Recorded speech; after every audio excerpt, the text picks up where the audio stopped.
حضرت مولانا خالد سیف اللہ صاحب دام برکاتہم اور دیگر اکابر کی مجالس کل ہوں گی۔ تھوڑا سا نظام العمل میں رد و بدل کر لیا گیا۔ ابھی جو مجلس کا عنوان باقی رہ گیا تھا اور ہمارے سے ہی متعلق تھا، رفاہی کاموں کی علمی اور عملی ترجیحات۔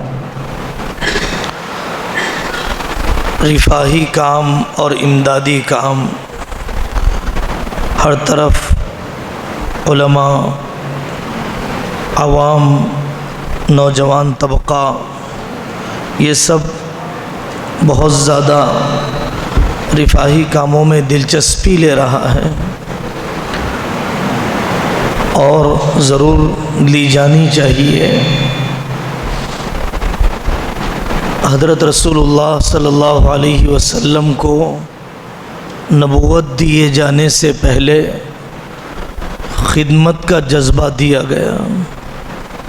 وہ الفاظ جو حضرت خدیجۃ الکبریٰ رضی اللہ عنہا نے اور وہ الفاظ جو حضرت ابوبکر صدیق رضی اللہ عنہ کے بارے میں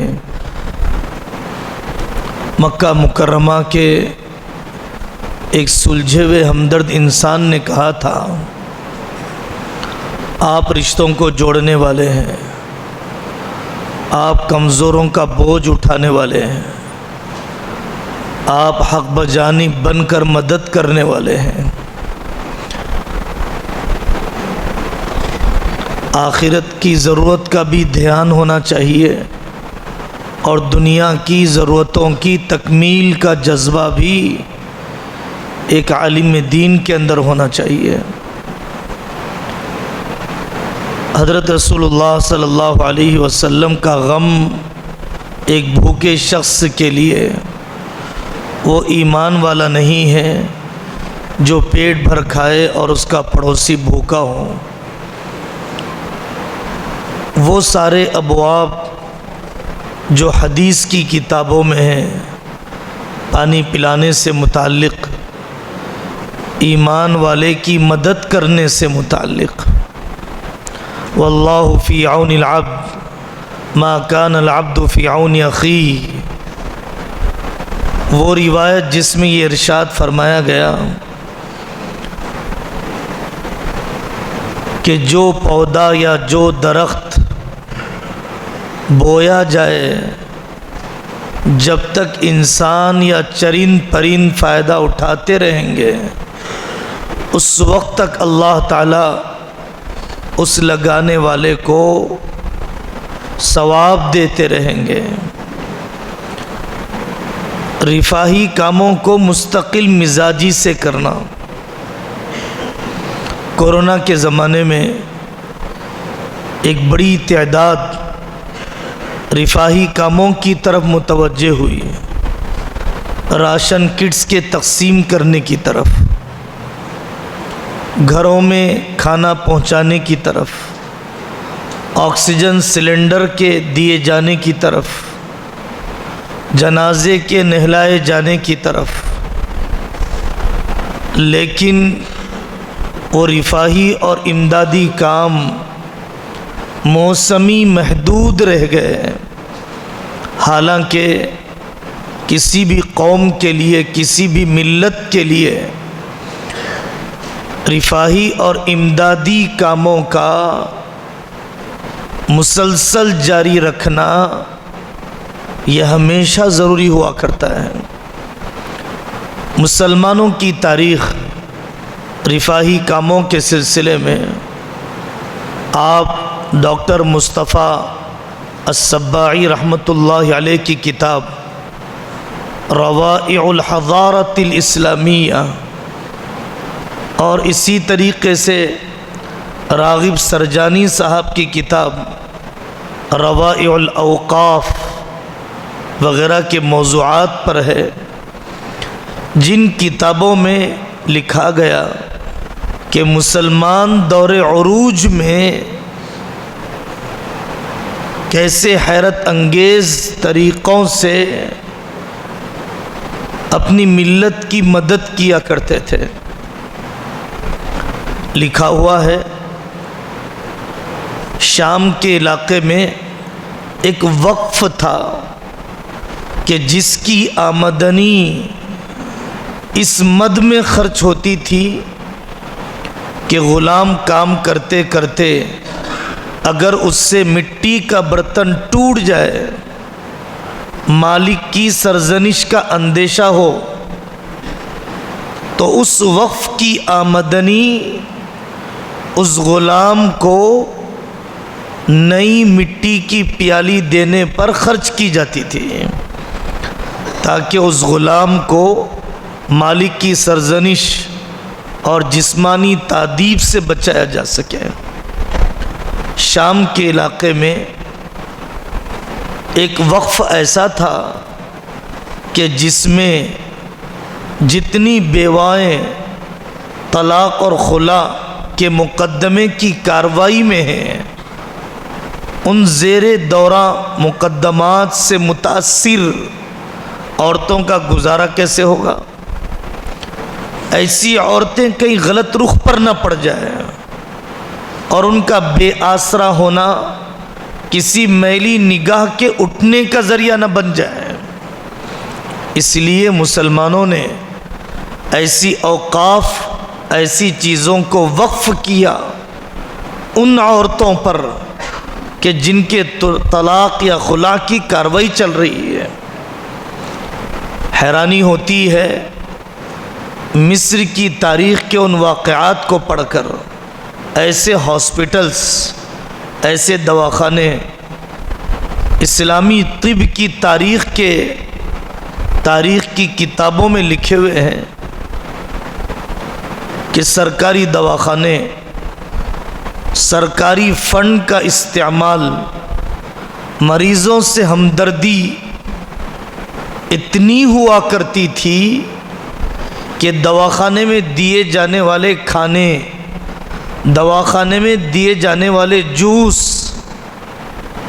شاہی ارکان خاندان کو بھی نہیں ملتے تھے۔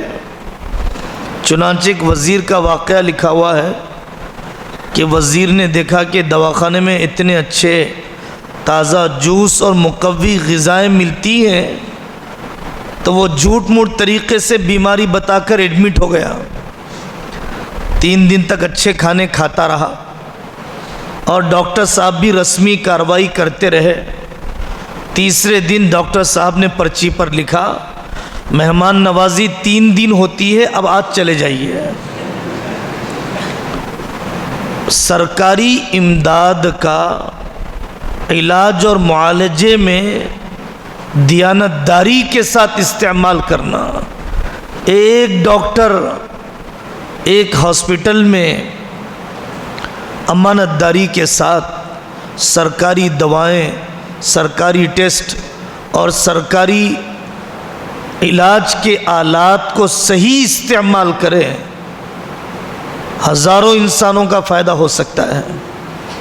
لیکن چاہے مسلم ممالک ہوں، چاہے غیر مسلم ممالک ہوں، جو صورتحال محسوس کی جاتی ہے ہر آدمی دیکھ رہا ہے۔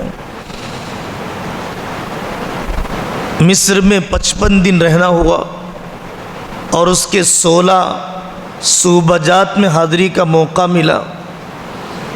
ازہر ایک یونیورسٹی ہے اور اس کی شاخیں پورے ملک میں ہیں۔ 70,000 طلباء بیک وقت پڑھتے ہیں 110 ملکوں کے۔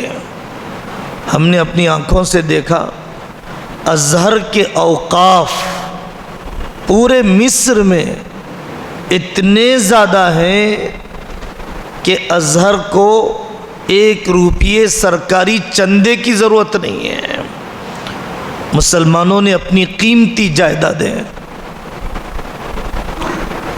ہمارے شہر حیدرآباد میں مدینہ بلڈنگ نامی ایک بلڈنگ ہے، عمارت ہے، چار مینار کے قریب، یہاں کے امراء نے اتنے آباد بازار کے علاقے میں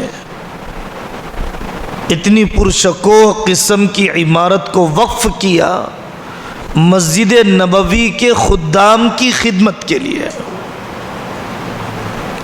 فلسطین کے کچھ علماء کچھ دن پہلے تشریف لائے، وہ بتلانے لگے کہ فلسطین کا ایک علاقہ ہے وقف الہنود کا، اور آج سب سے بڑا مہنگا علاقہ ہے۔ یہاں پر ہندوستانی علماء نے ایک زمانے میں چندہ کیا بیت المقدس کی حفاظت کے لیے، اور بڑی رقومات کے ذریعے سے وہاں پر ایک قیمتی زمین کو خریدا تاکہ اس کی آمدنی بیت المقدس پر خرچ کی جائے۔ کتنا دینے کا جذبہ رکھنے والے لوگ تھے۔ مختلف پہلوؤں کے اعتبار سے تو پہلی بات یہ ہے کہ امدادی کام نبوت کا شعبہ ہے، اور دوسری بات یہ ہے کہ مستقل مزاجی کے ساتھ ضرور امدادی کام ہونا چاہیے، اور تیسری بات یہ ہے کہ رسمی اور روایتی قسم کے امدادی کام نہ ہو، دیکھا دیکھی نہ ہو، بلکہ گہرے فہم، تدبر اور ماہرین سے مشاورت کے بعد ہو۔ ہم نے دیکھا کہ ایک آدمی راشن کٹس بناتا ہے، اندھا دھن لے جا کر تقسیم کر دیتا ہے۔ ہم نے بھی کام شروع کر دیا، ہم نے بھی ویڈیوز بنا کر ڈالنے شروع کر دیے۔ غیر شرعی قسم کی حرکتیں، غیرت کو تانا دینے کی حرکتیں، غربت کو داغ لگانے کی حرکتیں، دیکھا دیکھی، اس قسم کے امراض امدادی کاموں کے اندر بڑھتے جا رہے ہیں۔ اس مجلس میں کوشش کی گئی کہ وہ میدان ہمارے سامنے آ جائے جو میدان ہمارے ملک کے اندر، ہمارے علاقوں کے اندر ترجیحی بن چکے ہیں، جس کی طرف ہمیشہ توجہ دی جانی چاہیے۔ اکابر کی طرف سے مختلف مضامین، مختلف مجالس امدادی کاموں کو سیاست سے جوڑنا بہت سنگین قسم کا مرض ہے۔ ایک عالم دین، اس پر اعتماد کر کے لوگ چندہ دیتے ہیں،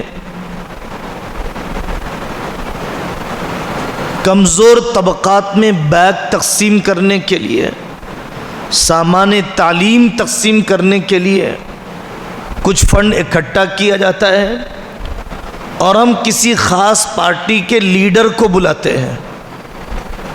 اتنی فہم تو نہیں ہے اور الفاظ اور بیان کا اتنا محتاط سلیقہ تو نہیں ہے کہ کسی لیڈر کو بلائیں اور کوئی سلجھی ہوئی گفتگو کر سکے، لیکن وہ سیاسی لیڈر آپ کے کام کو اپنی پارٹی کی طرف منسوب کرتا ہے۔ وہ سیاسی لیڈر آپ کے کام کو اپنا کارنامہ بتلاتا ہے۔ مجالس میں بدمزگی پیدا ہو جاتی ہے جب نامناسب قسم کی باتیں ایسے سیاسی قائدین کی طرف سے امداد تقسیم کیے جانے کے مجالس میں آتی ہے۔ امدادی کاموں کو سیاست سے نہ جوڑیے۔ آپ واقف کرنا چاہتے ہیں، ان کو باخبر کرنا چاہتے ہیں، اپنی خدمات سے انہیں بتلانا چاہتے ہیں کہ ہم بھی ملک کی تعمیر میں اس طریقے سے حصہ لینے والے ہیں، غلط فہمیاں ختم کرنا چاہتے ہیں، تو مجلس کی باغ ڈور اپنے ہاتھ میں رکھیے۔ ان سیاسی قائدین کو آنے سے پہلے بتلائیے کہ یہ مجلس خالص مذہبی ہے، یہ مجلس خالص انسانی بنیادوں پر ہے۔ آپ کوئی ایسی سیاسی گفتگو، سیاسی تقسیم، سیاسی انشقاق دوسری پارٹیوں کو جرح کرنے کی نہ کریں۔ مسلمان کبھی بھی رفاہی کام دعوت سے کٹ کر نہیں کر سکتا ہے، اور نہ دنیا کی کوئی قوم کر رہی ہے۔ کوئی دنیا کا رفاہی کام اپنے مذہب کی دعوت سے ہٹ کر نہیں ہے۔ آپ عیسائیوں کے دواخانوں میں جائیے، ہاسپٹل کے ہر بیڈ روم میں حضرت عیسیٰ علیہ السلام کا مجسمہ لگا ہوا ہے۔ ہر اسکول کے مین گیٹ پر ضرور 2 مجسمے ہیں، حضرت مریم علیہ السلام کے، حضرت عیسیٰ علیہ السلام کے۔ جنہوں نے آندھرا کے ساحلی علاقے دیکھے، آپ کے آس پاس کے علاقے دیکھے، جہاں پر مندروں کے پڑوس میں لنگر چلائے جاتے ہیں، جہاں پر کسی آشرم کی نگرانی میں ہاسپٹلز چلائے جاتے ہیں، مذہب کی دعوت کہیں پر کھل کے دی جاتی ہے اور کہیں پر دبے انداز میں کچھ اس قسم کی کارروائی کرنی پڑتی ہے کہ ضرور وہ شخص اس کے مذہب کی دعوت لے کر ہی واپس آتا ہے۔ بعض دواخانوں میں بہت ہی دھڑلے سے نن عیسائی راہبات آتی ہیں اور مریض کے سینے پر بائبل رکھ کر کہتی ہیں آپ یسوع سے شفا مانگیے، 1-2 سیب دیے جاتے ہیں۔ دیکھیے یہاں کوئی بات سنسنی پیدا کرنے کے لیے نہیں کہی جا رہی ہے، حقیقی زمینی صورتحال سے واقف کرنے کے لیے کہی جا رہی ہے۔ ہمارے شہر میں نیلوفر ایک ہاسپٹل ہے، ہوٹل ہے، سامنے مندر ہے، 200 آدمیوں کو کھلاتا ہے روزانہ اس ہوٹل کا مالک۔ مذہب کی دعوت کے بغیر کوئی رفاہی کام نہیں ہے۔ مدر ٹریسا پوری دنیا میں ایک نجات دہندہ اور عیسائیت کی بہت مثالی رفاہی کام کرنے والی عبقری شخصیت سمجھی جاتی ہے، لیکن بہت کم لوگوں کو اس بات کا علم ہے کہ مدر ٹریسا کے ذریعے سے کتنے شہر دوسرے مذہبوں سے عیسائیت میں داخل ہو گئے۔ خود آپ کے ملک کا یہی حال ہے کہ بعض علاقوں میں پورا کا پورا گاؤں ہندو تھا، عیسائی بن گیا۔ ہمیں کوئی جھجک نہیں رہنی چاہیے، رفاہی کام کرتے ہوئے کسی نہ کسی طریقے پر دعوت پیش کرنے میں جھجک نہیں ہونی چاہیے۔ ہاں، دعوت کا انداز حکیمانہ ہو۔ ہم یہ رفاہی کام اس لیے کر رہے ہیں کہ ہمارے رسول صلی اللہ علیہ وسلم کی یہ حدیث ہے۔ ہم یہ رفاہی کام اس لیے کر رہے ہیں کہ دنیا کی ضرورتیں تو بہت تھوڑی ہے، اصل مسئلہ تو موت کے بعد کی زندگی کا ہے۔ ہم نے کہاں آپ کو دیا ہے؟ دینے والے تو اللہ ہیں، اللہ ایسے ہیں ایسے ہیں، ہم تو صرف ذریعہ ہیں۔ آپ نے توحید کی دعوت دے دی، آپ نے رسالت کی دعوت دے دی، آپ نے آخرت کی دعوت دے دی ان رفاہی کاموں کے ذریعے سے۔ مولانا الیاس صاحب رحمۃ اللہ علیہ فرماتے تھے مادی احسان کرتے ہوئے بھی دین سے جوڑنے کی فکر کیا کرو، دین سے جوڑنے کی نیت رکھا کرو۔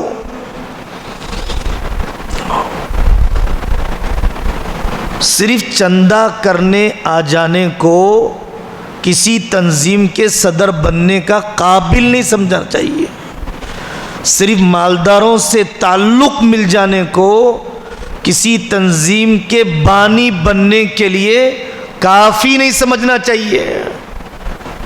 مالیہ فراہمی، چندہ وصولی یہ تو ایک جزئیہ ہے، نظریے کی صحیح تشکیل، کام کے صحیح مزاج کی تعمیر، تاریخ اور تجربے کے بارے میں شعور، ان سب چیزوں کے بغیر کسی تنظیم، کسی ادارے، کسی رفاہی کام کا آدمی کو ذمہ دار بننے کا اہل نہیں سمجھنا چاہیے۔ رفاہی کاموں میں علمی ترجیحات، پہلے فقہی مسائل سے تو واقفیت ہو، زکوٰۃ میں تملیغ ضروری ہے، پورے فقہا کے توسع سے زیادہ سے زیادہ توسع کو مانا جائے تو زکوٰۃ کی رقم بہرحال کافر کو نہیں دی جا سکتی ہے، اور احناف کے راجح قول کے مطابق، ہمارے اکابر کے مسلک کے مطابق تملیک کے بغیر نہیں دی جا سکتی ہے۔ رفاہی کاموں میں ہمیں بہت بڑی دشواری پیش آتی ہے کہ عورتوں کو دیا جائے یا مردوں کو دیا جائے۔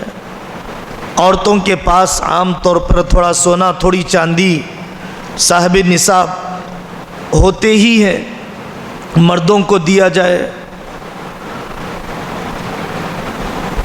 فلانی جگہ پر زلزلہ آیا، فلانی جگہ پر سیلاب آ گیا، وہاں پر مسلمان بھی ہیں، وہاں پر کافر بھی ہیں، اب وہاں زکوٰۃ کی رقم کیسے دی جائے گی؟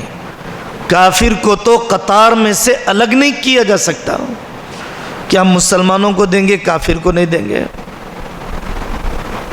تو بہت فقہی مسائل کے سلسلے میں اور اس کی عملی تطبیق کے بارے میں آدمی کو سوچنا پڑتا ہے، اور یہ بات یاد رکھنے کی ہے کہ محض زکوٰۃ دینے سے ملت کے تقاضے پورے نہیں ہوں گے، صرف فرض زکوٰۃ کے ادا کرنے سے ملت کے تقاضے پورے نہیں ہوں گے۔ جس قوم نے بھی امدادی اور رفاہی کام طاقتور انداز میں عالمی سطح پر کیا ہے، آپ اگر دریافت کریں تو آپ کو پتہ چلے گا کہ امریکہ کا ایک پنچر لگانے والا بھی اپنے پنچر کی کمائی کا ایک حصہ افریقہ کے ملکوں میں عیسائیت کی اشاعت پر لگاتا ہے۔ تو محض زکوٰۃ سے بڑی یونیورسٹی آپ قائم کر لیں گے، محض زکوٰۃ سے کوئی آپ ہاسپٹل قائم کر لیں گے، کیا آپ محض زکوٰۃ سے جو کام بتلائے گئے موجودہ زمانے کے کیا ہم وہ کام کر پائیں گے؟ نہیں ہے۔ نوجوان دین سے جڑتا ہے اور خوشحال خاندان سے تعلق رکھتا ہے اور کچھ دینی کام کا جذبہ پیدا ہوا تو اپنے خاندان کے چچا ماموں خالہ سے کہتا ہے سو اپنی زکوٰۃ میرے پاس جمع کرو، ہم فلانا کام کرنے والے ہیں، غریب بچیوں کی شادی کرنے والے ہیں۔ رمضان میں ہر دن یہ سوال سنتے ہوئے کان پک گئے، ہر رمضان میں ہم زکوٰۃ فلانی غریب بچی کی شادی میں دینا چاہتے ہیں۔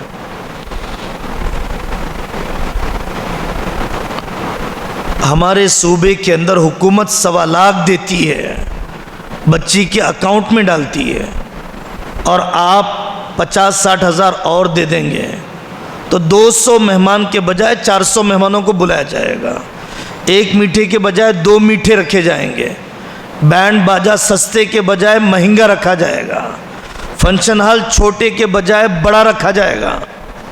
99% سے زیادہ آپ کی زکوٰۃ اسی مصرف میں لگے گی، اور وہ لڑکی کو جس کے پاس سونا چاندی بھی کچھ آ چکا ہے زکوٰۃ کہاں ادا ہوگی؟ ذہن بنائیے، جہیز پر لگانے سے زیادہ لڑکی کی تعلیم پر خرچ کرنے کا۔ سامان جہیز سے تو گھر آباد نہیں کر سکے گی، اخلاق کے جہیز سے گھر آباد کرے گی۔ 1-2 لاکھ کا جہیز دے کر رخصت کر دیا اور مہینے 2 مہینے کے اندر طلاق خلا کی کارروائی شروع ہو گئی۔ ہر آدمی یہ محسوس کر رہا ہے۔ غریب بچیوں کی شادی، غریب بچیوں کی شادی، آپ غریب کہتے رہیے اسے رذیل بنا دیجئے، بے غیرت بنا دیجئے۔ زکوٰۃ کا تصور اسلام میں ایسا ہے کہ لینے والے کو دینے والا بنا دیا جائے، ایسی اس کی خدمت کی جائے، ایسا منصوبہ بندی کی جائے، ایسا مال کو گردش میں لایا جائے کہ جس سے وہ لینے والا دینے والا بن جائے۔ اس کے روزگار کی شکلیں، چھوٹی موٹی تجارت کی شکلیں، ہنر سے جوڑنے کا کوئی کورس اس سے کروایا جائے۔ بہت عرصے پہلے ہمارے صوبے کے سارے ہی اکابر نے متفقہ طور پر یہ بیان جاری کیا تھا کہ سارے رفاہی کام قابل قدر ہیں، لیکن رفاہی کام کرتے ہوئے مدارس پر بے اعتمادی کا اعلان۔ ہمارے پاس بڑے شہروں میں تقریباً عصری تعلیم یافتہ طبقہ جو بڑی بڑی تنظیمیں چلاتا ہے اور دنیا کے کونے کونے سے کوئی حیدرآبادی، کوئی فلانے صوبے کا کروڑوں کی مقدار میں چندہ جمع کیا جاتا ہے، اور کوئی اہل علم کی سرپرستی بھی نہیں ہوتی۔ وہاں پر چندے کی درخواست کرتے ہوئے ایسی تصویریں اخبار میں کھل کر شائع کی جاتی ہیں کہ نل سے پانی نکل رہا ہے، درمیان میں مختلف قسم کی تصویریں ہیں، یہ فلانے سفیر، یہ فلانے ملا جی کے جیب میں چلی گئی، غریب کے منہ تک پانی پہنچا ہی نہیں ہے۔ تو گویا مدارس کے مصرف پر اعتماد کے ختم کرنے یا مدارس کے مصرف کو مرجوع ہونے کا ذہن بنانا، یہ رخ بہت زیادہ پوری قوم کے لیے نقصان دہ ہے۔ ہاں، کھل کر کہا جاتا ہے ہر مدرسہ اعتماد کے قابل نہیں اور ہر سفیر خائن یا چور نہیں۔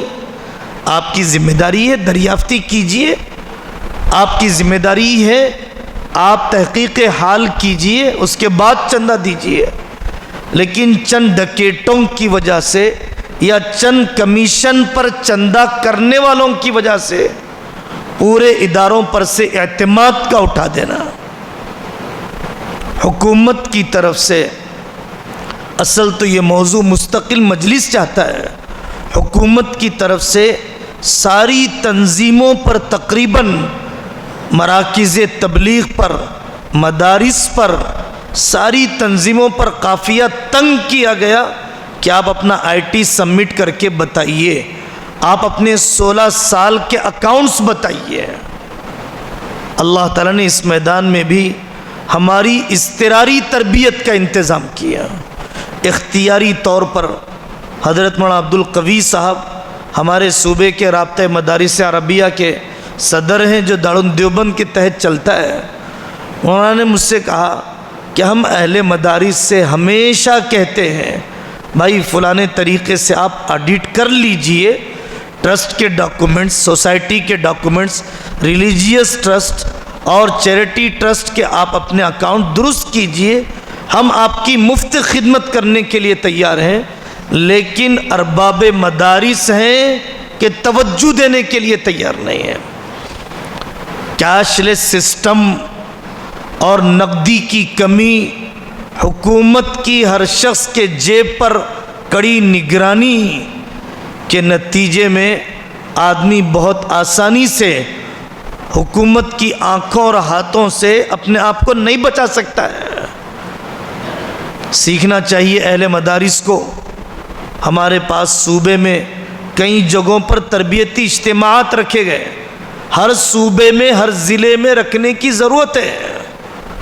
حضرت شاہ ہردوئی رحمت اللہ علیہ فرماتے تھے جب مدرسہ کھولو تو پہلے ایک معلم اور ایک محاسب کی تقرری کر لو، معلم پڑھانے کے لیے، محاسب حساب و کتاب کی شفافیت کے لیے۔ حضرت ہردوئی رحمت اللہ علیہ فرماتے تھے کہ مدرسے میں شریعت اور حکومت کے قانون کی خلاف ورزی نہیں ہوگی۔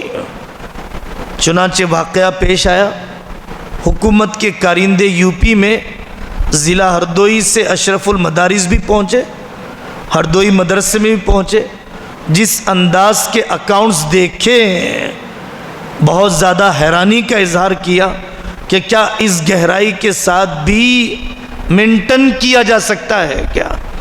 تربیت لینی پڑتی ہے۔ آدمی نیت تو کرے، اپنے منصوبوں میں داخل تو کرے۔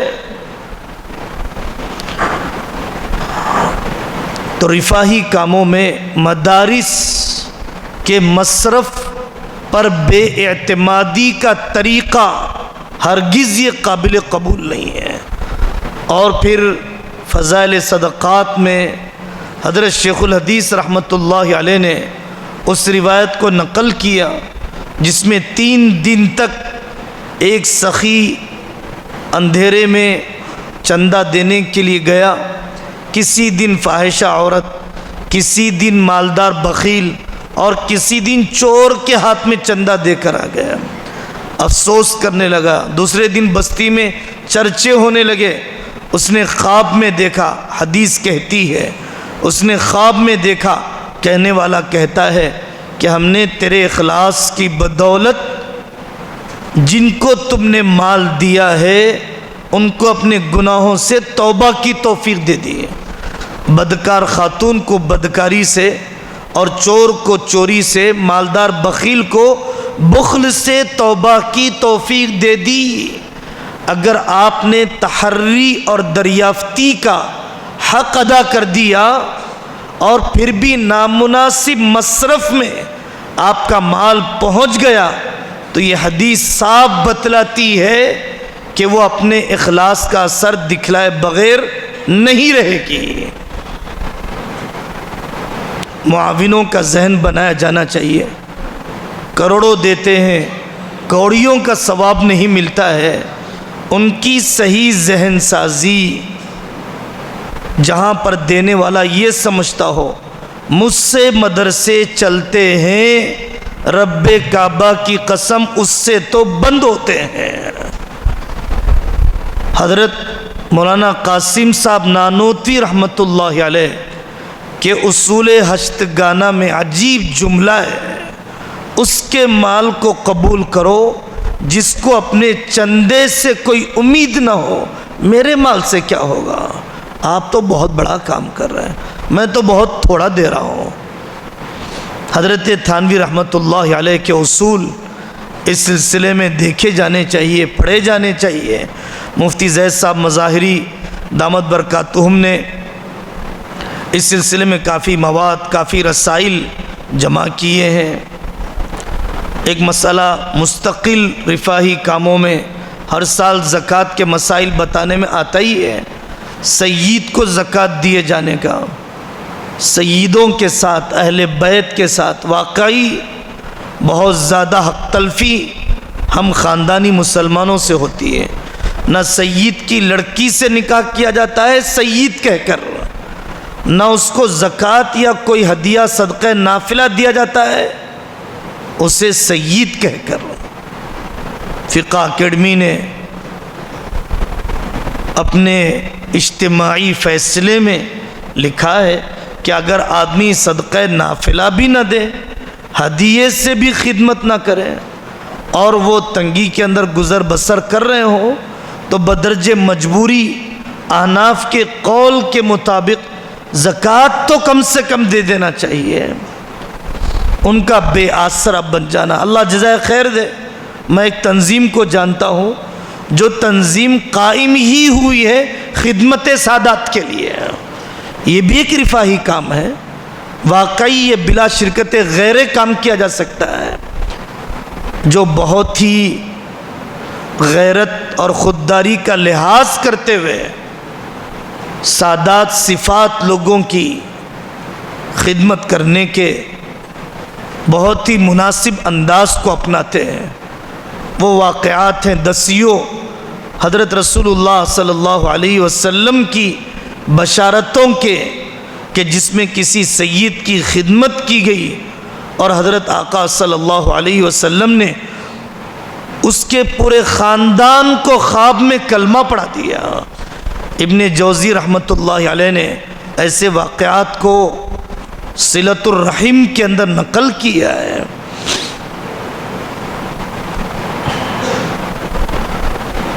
ہمارے ملک کے اندر اور پوری دنیا میں تعلیمی نظام سے متعلق ملکی سطح پر بہت سی باتیں سامنے آئی۔ عالمی سطح پر یہ حال ہے۔ کچھ دن پہلے نیو یارک کے ایک ساتھی آئے اور بتلانے لگے ہمارے پاس ایک ایک طالب علم کو استاد بٹھا کر ذہن سازی کرتا ہے کہ ہمیں لڑکی کی کیا ضرورت ہے، ہم خود بھی تو ایک دوسرے سے نکاح کر سکتے ہیں۔ ہم جنس پرستی کی ذہن سازی،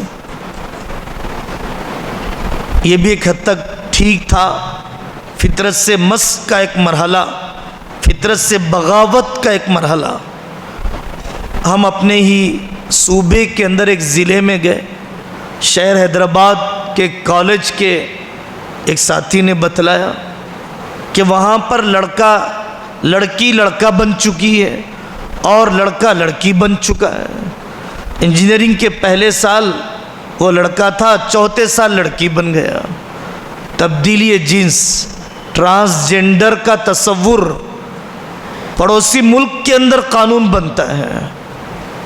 ہم یہ باتیں سنا رہے تھے، کٹھور میں ساؤتھ افریقہ کے قاری اسحاق ایوب صاحب صورتی دعوت برکاتہم نے کہا مولانا آج کل کی امریکہ کی عدالت میں یہ مقدمہ چل رہا ہے کہ ایک لڑکی بلی کا لباس پہن کر مجلس میں آئی اور اس نے کہا کہ آپ مجھے انسانوں کا سا سلوک مت کیجئے، مجھے آپ کیٹ اور بلی کا سلوک میرے ساتھ کیجئے، میں اپنے اندر جذبات بلی کے پاتی ہوں، انسان کی نہیں پاتی ہوں۔ یعنی انسان حیوان کے ساتھ اپنی تبدیلی کو چاہتا ہو۔ خدا بیزاری اور انکار خدا، الحاد اصل چاہتا یہ ہے کہ میں خدا بن جاؤں، خدا کا انکار اصل اس رخ پر لاتا ہے کہ میں خدا بن جاؤں۔ اس وجہ سے پوری دنیا کے اندر انسانیت دشمن طاقتیں نشے کی ترویج تاکہ ظالموں کے خلاف نوجوان طبقہ کھڑے نہ ہونے پائے، اور ہر زمانے اور ہر ملک کے فراعنہ کو اپنے فرعونی اقدامات کرنے میں کسی قسم کی مزاحمت کا سامنا کرنا نہ پڑے، اس لیے پورے کشمیر کو نشے میں ڈبو دیا گیا۔ کالج اور یونیورسٹیوں کے 99% طلبہ کو نشے کی لت میں ڈال دیا گیا۔ بھکاری جو نشے کی لت میں ہے، مافیا جو نشے کی لت میں ہے، اعلیٰ تعلیم یافتہ طبقہ نشے کی لت میں ہے، تاکہ ملکی اور عالمی حقیقی مسائل کے سلسلے میں کوئی حس کا شمع باقی نہ رہے، مگن ہو جائے آدمی اپنی لت میں۔ ضرورت ہے نشے سے متاثرین کے لیے، کوئی ایسے اکا دکا امیر ہوتے ہیں تبلیغی جماعت میں جو جھیل لیتے ہیں، نبھا لیتے ہیں، ایسے مدرسے کھولنے کی ضرورت ہے۔ ہمارے علم میں آیا آمبور کے علاقے میں ایک عالم دین نے نشے کے متاثرین کے لیے ادارہ کھولا، رواجی اداروں سے زیادہ اس قسم کے ادارے۔ آپ جانتے ہیں حضرت مولانا طارق جمیل صاحب دامت برکاتہم جس علاقے میں انہوں نے کام کا انتخاب کیا، وہاں سے عورتوں کو ملکوں میں اسمگلنگ کی جاتی تھی قحبہ گری کے کاروبار کے لیے، جسم فروشی کے کاروبار کے لیے، اور یہ آپ کے محلے میں بھی چل رہا ہے، آپ کے محلے میں چل رہا ہے، کیونکہ جہاں پر نشہ پھیلے گا وہاں پر بے حیائی پھیلے گی، مردوں کا ناکارہ پن اور خاندانی نظام کا بکھراؤ، اور بچے اور بچیوں کو کسی ذمہ دار سرپرست کا نہ ملنا، یہ ضرور ان کو جائز ناجائز ضروریات کی تکمیل کے لیے جسم فروشی کے کاروبار کی طرف لے جائے گا، لے جا رہا ہے۔ میں اضلاع کے نام لے کر نہیں کہتا، گزشتہ رمضان سے پہلے کئی صوبوں میں حاضری ہوئی، جب اس قسم کے مسائل کا مذاکرہ ہوتا تو لوگ بتلاتے کہ ہمارے پاس بچت گڑھ کے اسکیم چلتی ہے، ہمارے پاس شیر مولا کی اسکیم چلتی ہے، ہمارے پاس 11-12 عورتوں کو فائنانس اور بیاج پر قرضہ دیا جاتا ہے، اور پھر ہماری بیٹیوں کی طرف بھی فائنانسر کی میلی نگاہیں اٹھنے لگ جاتی ہیں۔ یہ شہروں کی صورتحال ہے۔ آپ پرانا فریج کیوں رکھ رہے ہیں؟ آپ پرانے گرینڈر پر گزارا کیوں کر رہے ہیں؟ آپ نئی واشنگ مشین لے لیجئے۔ اس طریقے سے خواہشات کو بڑھاؤ، قرضے میں ڈباؤ، یہ ہر زمانے کے سرمایہ داروں کا، سود خوروں کا طریقہ رہا ہے۔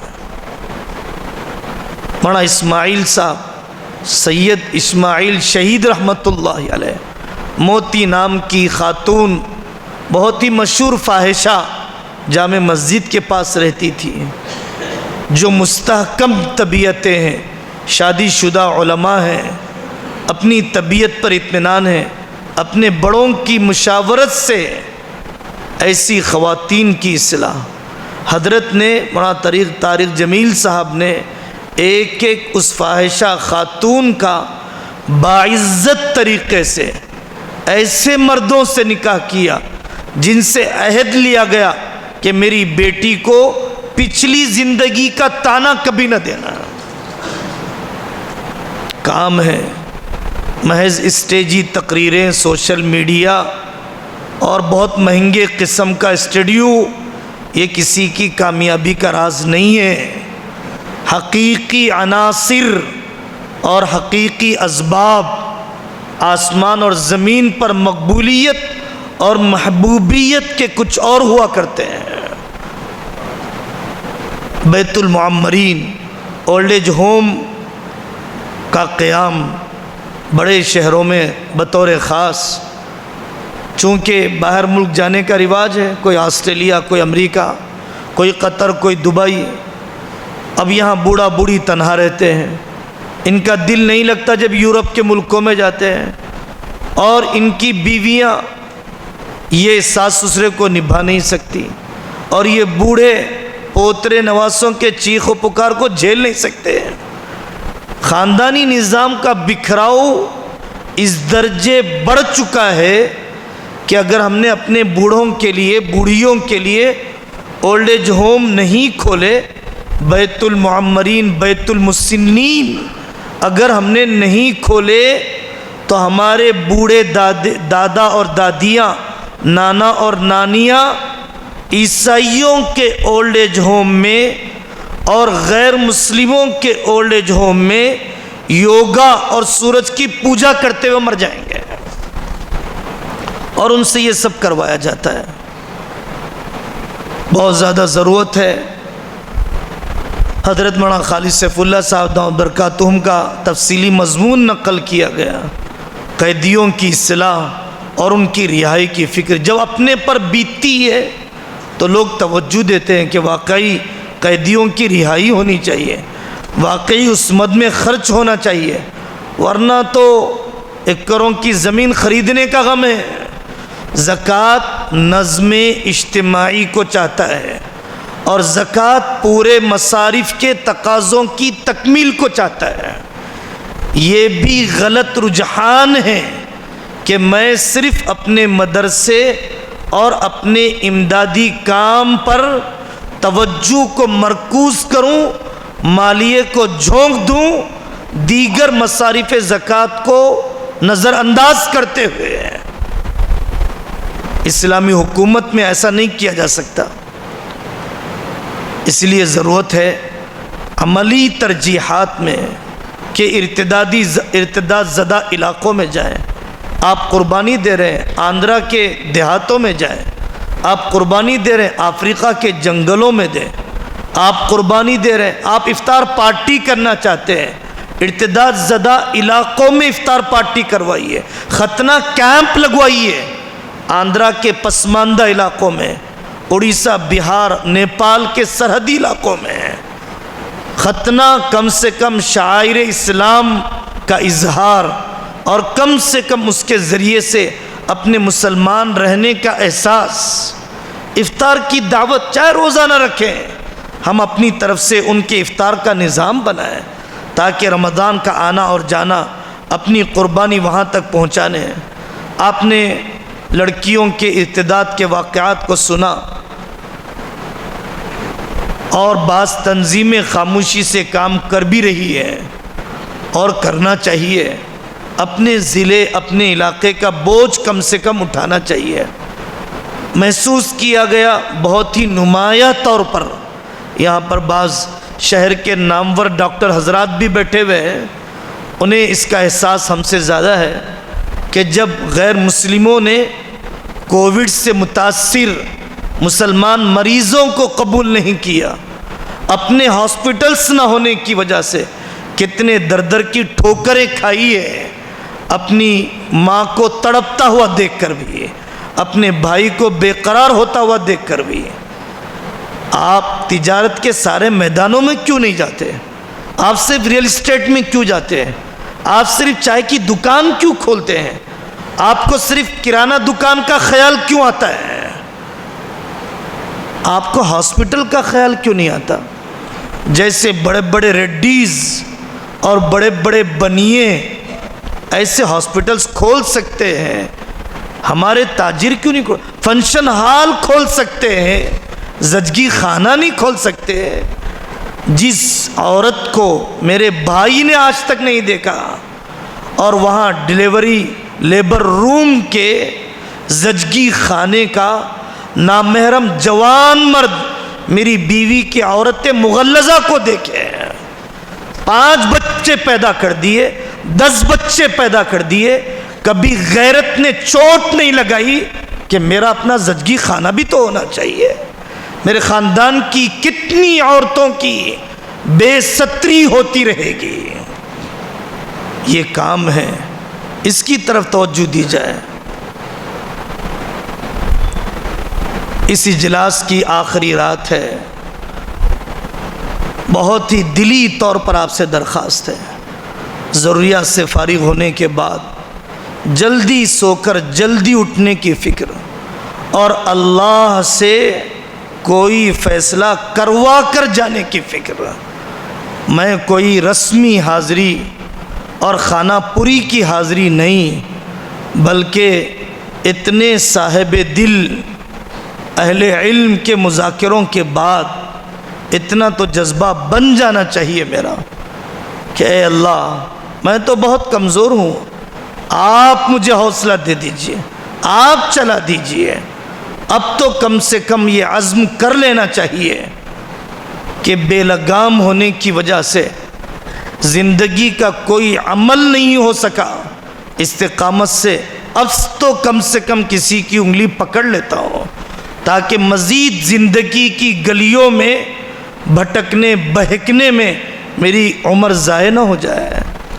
اس رات کو آپ قیمتی بنائیں, تھوڑے سے فون کے استعمال کو قابو میں لائیں.